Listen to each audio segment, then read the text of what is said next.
వచ్చిన కాడు నుంచి ఆడున్నాయాడా ఎడా నువ్వు మొహం తప్పించావు అంటే అన్న ఇయ్యొచ్చు కానన్నా మళ్ళీ ఇయ్యరన్నా, అది వచ్చింది గొడవ.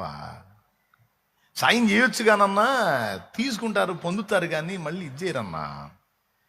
నేను చెబుతున్నా, 10,000 వానికి అవసరం ఉందనుకోయా, 10,000 వానికి అవసరం ఉందనుకో, 10,000 ఇచ్చి వాడికి సాయం చేయమని దేవుడు చెప్పలా. నీ శక్తి కొలది, నీ రక్త సంబంధికి ముఖం తప్పించకుండా వాని ఎదురుపడి వాడు 10,000 అడిగాడు అనుకో, వాడు బాబా నా దగ్గర 500 ఉందిరా, ఈ 1000 ఉంది తీసుకో, మళ్ళీ ఇవ్వకపోయినా పర్వాలేదు అని ఇచ్చాయి. ఇప్పుడు 500 నాకెందుకు, నాకు వద్దులేపో అంటే వాడికి తప్పు. ఎంతో కొంత నా రక్త సంబంధి కాబట్టి కదా ఈ 1000 ఇచ్చాడు, మళ్ళీ నాకు వద్దులేరా పో వాడుకోపోరా, దేవుడు నిన్ను దీవించిన నాడు నాకేదో సాయం చేయొద్దు కానీ లేపోరా, ఈ 1000 ఉంది, అది ఎక్కడన్నా మిగిలింది చూసుకోయ్యా, నా రక్త సంబంధిరా, నేను చేయదగ్గ స్థాయి ఇదేరా, నా స్తోమత ఇదేరా అని ఇవ్వు నాయనా. లేదా 2 ఏళ్ళు ఇవ్వు, నీ శక్తి కొద్దీ. నువ్వు 10 ఏళ్ళు ఇవ్వాలి అవసరా, అడిగి మొహం తప్పించాల్సిన అవసరంలే. నువ్వు ముఖం తప్పిస్తే కేసు రాస్తాడు ఆడ. స్తోత్రం. ఏమైనా అర్థమైంది నేను చెప్పింది? ముఖం తప్పిస్తే కేసు. ముఖం తప్పించకుండా నువ్వు 10,000 అడిగింది 1000, ఇంత సాయం అడిగితే ఇంత చెయ్యి, వాడు నిన్ను అనలేడిక. ఏదిరా వాడి దగ్గరికి పోయావుగా మా ఓడని ఏమి ఇచ్చాడేంది అంటే వాడి పరిస్థితి అంతంత మాత్రంగా ఉంది, వాడికి ఉన్న దానిలో ఏదో కొంత చేశాడులే అంటాడు. కానీ ఏమి ఇచ్చాడు, వాడు బొంద ఇచ్చాడు, అసలు ఏమి ఇలా అనడగా. ఈ 1000 ఏం చేసిద్దో తెలుసా, వాడు నోరు కట్టేసిద్ది. స్తోత్రం. వాని హృదయంలో స్థానం ఉంటుంది. కష్టకాలంలో నేను ఆశ కలిగి పోయినప్పుడు నాకు ముఖం చాటేయకుండా నాకు అంత సాయం చేశాడు పాపం. వాడు తన బిడ్డలకు కూడా చెప్పుకుంటాడు, ఫలానోడు కష్టకాలంలో నేను వెళ్ళినప్పుడు నా రక్త సంబంధిరా, వాడు నా బాధను ఎరిగి నా అవసరత తీర్చాడని. నీ దగ్గర స్తోమత ఉందనుకో సాయం చేయి, లేదు నీ శక్తి కొలది చేయి, కొంతే చేయి. తన బిడ్డలకు చెప్పుకుంటాడు, ఫలానోడిని మర్చిపోవద్దయ్యా, నా ఆపదలో ఉన్నప్పుడు నాకు ఇంత సాయం చేసి పంపించాడురా, నాకు అన్నం పెట్టాడురా, నాకు బట్టలు ఇచ్చాడయ్యా, నాకు చెప్పులు ఇచ్చాడయ్యా.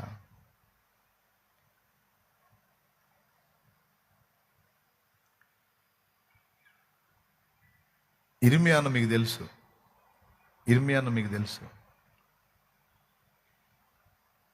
నిధించాడు మాచర్ల ఇర్మియా అన్న.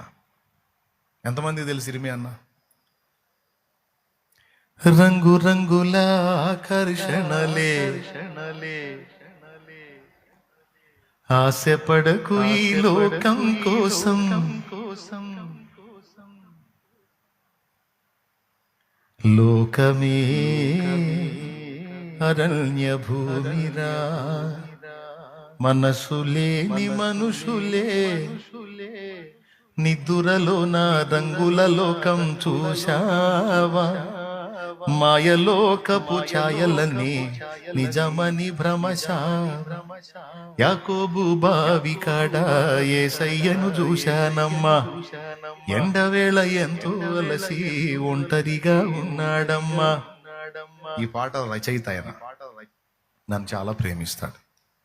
తరచుగా నా దగ్గరికి వచ్చేవాడు, ఇక్కడ నిలబడి వాక్యం చెప్పిన అనుభవాలు కూడా ఆయనకున్నాయి, వేదిక మీద పాటలు పాడిన అనుభవాలు ఆయనకున్నాయి, వీడియోలు మస్తు ఉన్నాయి మన దగ్గర. దేవునికి స్తోత్రం. వాళ్ళు ఎత్తే కదా మరి నేనేం చేసేది. ఇప్పుడు నేను ఇర్మియా అన్న అనగానే డింగిమని పాపం వాడు తేవద్దు కానీ తెస్తాడు, కూటం అయిపోయేటప్పటికి ఎప్పుడో ఎత్తాడు మన ఆనందం కోసం. ఒకసారి వచ్చాడు ఆయన, వచ్చినప్పుడల్లా అన్న ఖచ్చితంగా సెట్ అవుతాయి నా బట్టలు ఆయనకి, చక్కగా ఇక ఒక జత బట్టలు వేసేసుకుంటాడు, సంతోషంగా వెళ్ళిపోతాడు. ఓ రోజు ఒట్టి కాళ్ళతో వచ్చాడు, ఒట్టి కాళ్ళతో వచ్చాడు, చెప్పులేయన్నా అన్నాడు. లేవయ్యా తెగిపోయినాయి అన్నాడు. నా చెప్పులు ఇచ్చా, కరెక్ట్గా జరిగిపోయినాయి చెప్పులు, కొత్త చెప్పులు ఇచ్చా. ఓ జత మీలాంటి తల్లిలో తండ్రి తెచ్చి నాకు ఇచ్చారు. అవి కాస్ట్లీ, 1500 1800 ఉన్నాయి జత. అప్పట్లో అలా ఇచ్చేసా. అయ్యా నువ్వు వేసుకునే నాకెందుకు అయ్యా వద్దులే అన్నాడు. కాదు కాదు వేసుకో, నువ్వు మళ్ళీ ఇంటికి వెళ్ళాలి, ఎట్ట వెళ్తావు, ఒట్టి కాళ్ళతో వెళ్ళి వేసుకో. నాకు చెప్తే ఏసై ఇస్తాడులే, ఎవరో ఒకళ్ళు కార్యం చేస్తాడులే దేవుడు, నేను కొనుక్కుంటాలే, నువ్వు వేసుకొని పోను. మారు మాట్లాడుకోండి, వేసుకుని పోయాడు. ఆయన ఇంక కొద్ది రోజులు చనిపోతాడు అన్నాగా ఎంతకాలం వాడాడో ఆ చెప్పులు తెలుసా? చాలా దినాలు వాడాడు. ఆ చెప్పు తెగిపోతే, ఆ చెప్పులు వాడి వాడి ఆ చెప్పులు తెగిపోతే ఓ రోజు బయట కూర్చొని వాటిని సరి చేసుకుంటున్నాడంట. కూతురు చూసింది. ఆ కూతురే చెప్పింది నాకు. అంటే పెద్దోళ్ళు ఎలా చెప్పుకుంటారు పిల్లలకి, మన దగ్గర మేలు పొందిన వాళ్ళు బిడ్డలకి ఎలా చెప్పుకుంటారు అనే విషయం చెప్తున్నాను నేను. ఆ చెప్పులను తెగిపోయిన వాటిని ఆయన సరి చేసుకుంటుంటే కూతురు చూసి, అల్లుడు చూశాడు, అల్లుడు చూసి కూతురు చెప్పాడు, మీ నాన్నది చెప్పులు సీళ్ళ కొట్టుకుంటున్నాడు, డబ్బులు లేవేమో, పో ఇప్పించిపో జత అని డబ్బులు ఇచ్చాడు భార్యకి. అంటే ఆయన కూతురికి. కూతురు అడిగి, నానా ఆయన ఇప్పుడు దొరికాడు ఆయన. దేవునికి స్తోత్రం కలుగును గాక.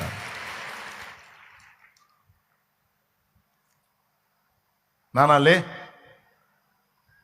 ఏంది అవి తెగిపోతే అవి గుట్టుకుంటున్నా, ఏంది సీళ్ళ కొడుతున్నా, ఏంది వాటికి, లేపా మార్కెట్కి పోదాం పా, చెప్పులు కొనుక్కుందు కానీ పా అందట.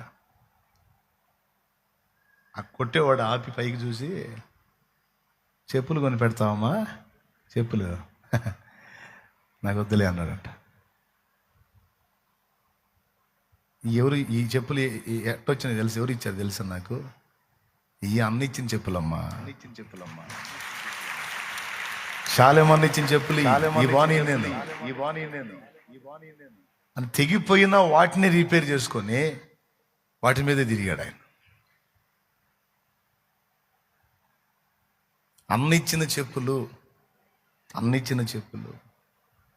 అని ఇట్లా అన్నాడు అన్నా అంటే కూర్చొని చాలాసేపు ఏడ్చా. ఆయన చనిపోయిన రోజు, ప్రభు దగ్గరికి వెళ్ళిపోయిన రోజు. అంటే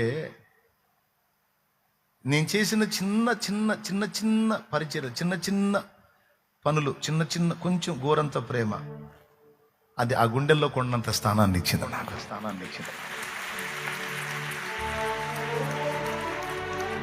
మనం అనుకుంటాం ఇదేముందిలే అదేముందిలే అని, కానీ మనం చేసే చిన్న చిన్న సాయాలు, అది మాట సాయం కావచ్చు, అంత ధన సాయం కావచ్చు, వస్త్ర సాయం కావచ్చు, పట్టెడు అన్నం కావచ్చు, ఒక ఓదార్పు మాట కావచ్చు, కృంగినప్పుడు దగ్గరికి తీసుకొని ఆదరించిన అనుభవం కావచ్చు, ధైర్యం చెడిన వేళ ఓతమిచ్చింది కావచ్చు, మన పిడికిలి విప్పి అంత సాయం చేసింది కావచ్చు. ఆ హృదయాల్లో అలా ఉండిపోయింది. మనకు చేసిన వాళ్ళు మనం మర్చిపోయామా? తరచు మనకు గుర్తొస్తారు కదా. మన దగ్గర పొందిన వాళ్ళు కూడా మనం ఎల్లప్పుడూ గుర్తుంటాం. మనం చేసే చిన్న చిన్న సాయాలే, ఆ చిన్న చిన్న సాయాలే వాళ్ళలో ఎంత జ్ఞాపకంగా ఉన్నాయో చూడు. ఆ చిన్న చిన్న సాయాలు చూసి కూతురికి, ముగ్గురు కూతుళ్ళు ఆయనకి ఏం చెప్పుకున్నాడు తెలుసా? మీ అమ్మ పరిస్థితి అటో ఇటో ఉందమ్మా, మీ అమ్మకి ఏదన్నా అయి దేవుడు తీసుకుంటే నేను ఇంకా మీ దగ్గర ఉన్నాను, ఇక్కడ ఉండు, నేను నేరుగా అన్న దగ్గరికి వెళ్ళిపోతాను, నేను అన్న దగ్గరే ఉంటాను అని చెప్పుకున్నాడు కూతురు.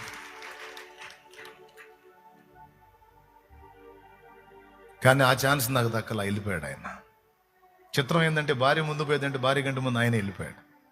ఆయన వెళ్ళిన వారానికో 10 రోజులకో ఆమె వెళ్ళిపోయింది. భార్య భర్తలు ఇద్దరు ఒక 2 వారాల వ్యవధిలో వెళ్ళిపోయారు.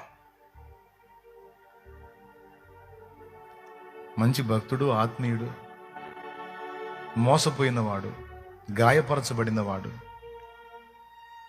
గుండె నిండిన వేదనతో యేసయ్యని పాటలలో మహింపరుచుకున్నవాడు.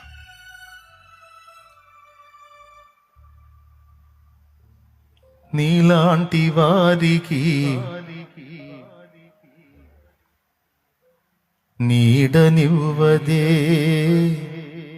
నీకున్న వేదన కంట చూడదే, స్వార్థానికే నిన్ను చేరదీసెనే, స్వార్థానికే నిన్ను చేరదీసెనే, శోకాల సంద్రంలో ఉంచి వేసెనే, శోకాల సంద్రంలో ఉంచి వేసెనే, నిదురలోనా ఆడు నిదురలోనా, నిద్దురలో నా రంగుల లోకం చూశావా, మాయలోకపు ఛాయలన్నీ నిజమని భ్రమశావా, ఈ మాయలోకపు ఛాయలన్నీ నిజమని భ్రమశావా. కళ్ళు తెరచి చూచినప్పుడే కలయేనని తెలిసెనా, కళ్ళు తెరచి చూసినప్పుడే కలయేనని తెలిసెనా. కాటేసనే లోకం కఠినమైనది, కన్నీరు చూసైన కరిగిపోనిది. కాటేసనే లోకం కఠినమైనది, కన్నీరు చూసైన కరిగిపోనిది. నిదురలోనా పాడు నిదురలోనా. ప్రతి పాట ఒక ఆణిముచ్చనే, ప్రతి పాట ఒక ఆణిముచ్చనే, ఇతరులకు దారి చూపే దీపమే, సందేశమే. నిన్ను చూడక ఉండలేననే మాటలు విన్నావా, నీవు లేకపోతే బ్రతుకలేనని రాతలు చదివావా.